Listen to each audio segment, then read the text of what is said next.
जय श्री गणेश। नमस्कार, मैं आचार्य संजय द्विवेदी। मेरे समस्त प्रबुद्ध दर्शकों का मेरे चैनल पर हार्दिक स्वागत है।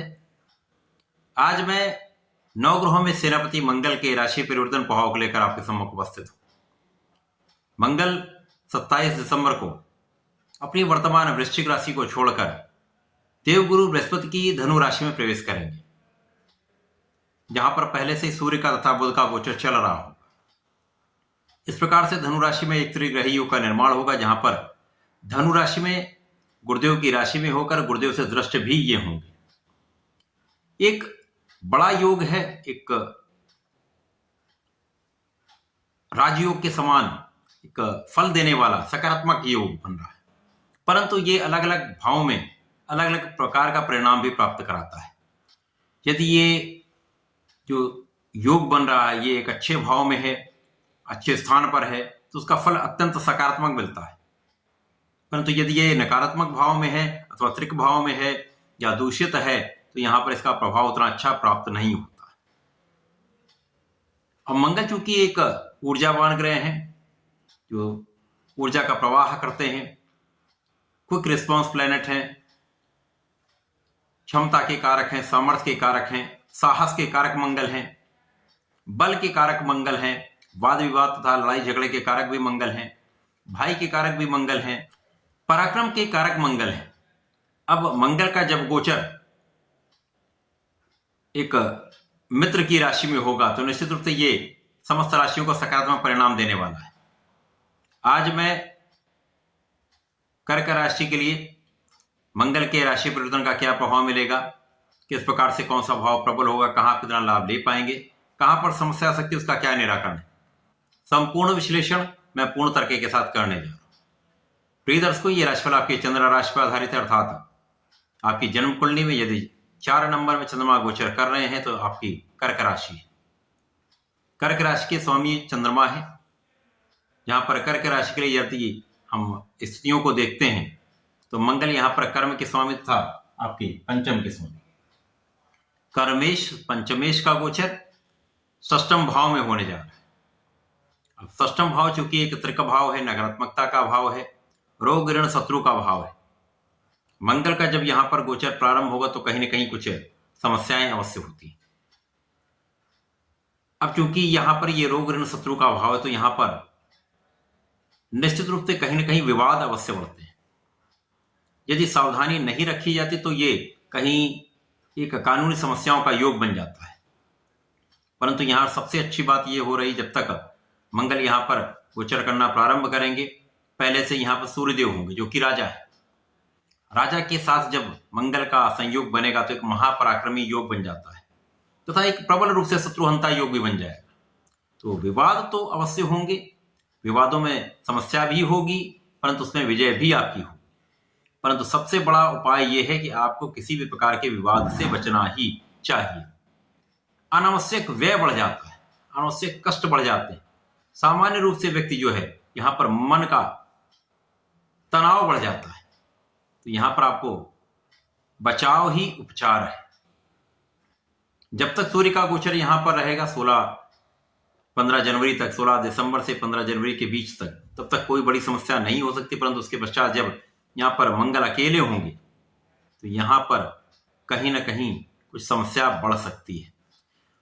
मंगल जब छठवें भाव में होंगे तो यहां पर कुछ रोगों की समस्या तो का निराकरण होगा, परंतु रक्त से संबंधित कुछ विकार हो सकते हैं। इसी के साथ साथ आपका ऋण बढ़ सकता है। ऋण के लेने से आपको बचना चाहिए। उससे भी अधिक जब तक मंगल यहां पर गोचर करने, आपको ऋण देने से बचना चाहिए।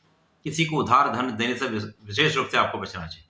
यहां पर यदि आप धन दे देते हैं तो धन की वापसी का होना संभव नहीं होगा। यदि आप वहां पर धन का लेने का प्रयास करेंगे तो यह विवाद बढ़ेगा, इसके कारण कानूनी समस्या में आप फंस सकते हैं।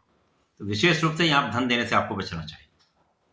मंगल जब षष्ठम भाव में होंगे तो इनकी प्रथम दृष्टि का प्रभाव आपके भाग्य भाव पर होगा, जहां पर गुरुदेव बृहस्पति की राशि है। अब क्योंकि गुरुदेव बृहस्पति मंगल की राशि में गोचर कर रहे हैं, मंगल गुरुदेव बृहस्पति की राशि में गोचर कर रहे हैं, ये एक अच्छा संयोग बन रहा है। तो यहां पर कहीं ना कहीं एक भाग्य का साथ आपको मिलता जाएगा। कुछ समस्याएं अवश्य है, परंतु भाग्य का साथ मिल जाता है तो कार्य क्षेत्र में आपकी प्रगति होती रहती है। अब कार्य क्षेत्र के स्वामी था जो षष्टम के स्वामी गुरुदेव बृहस्पति, इनका एक आपसी परिवर्तन का योग बन रहा है जो कहीं न कहीं से विशेष रूप से आपके कार्य क्षेत्र का निर्धारण कर देगा।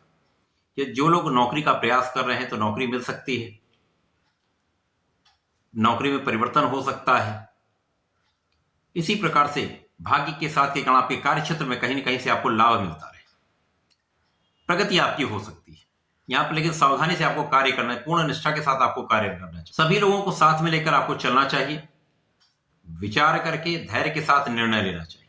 जल्दीबाजी में कोई निर्णय लेंगे तो निर्णय गलत हो सकता है।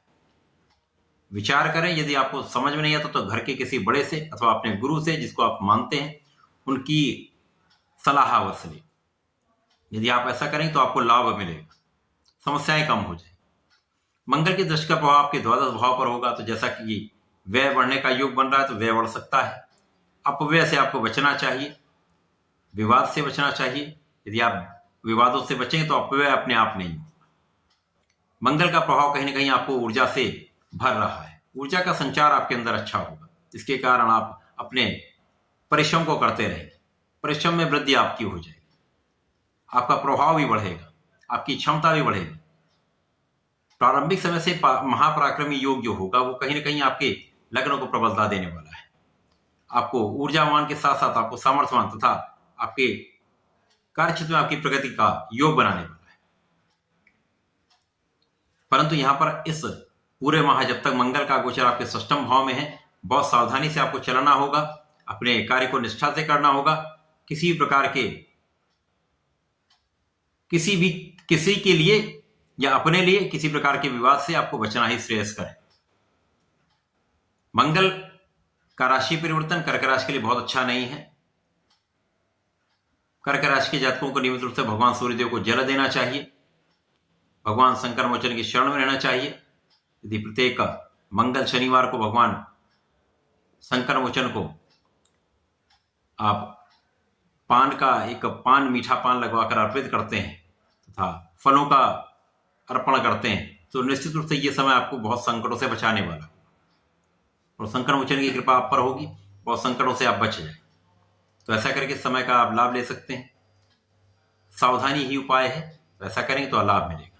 सोच विचार कर निर्णय लें, समय का लाभ अवश्य मिलेगा। धन्यवाद, नमस्कार।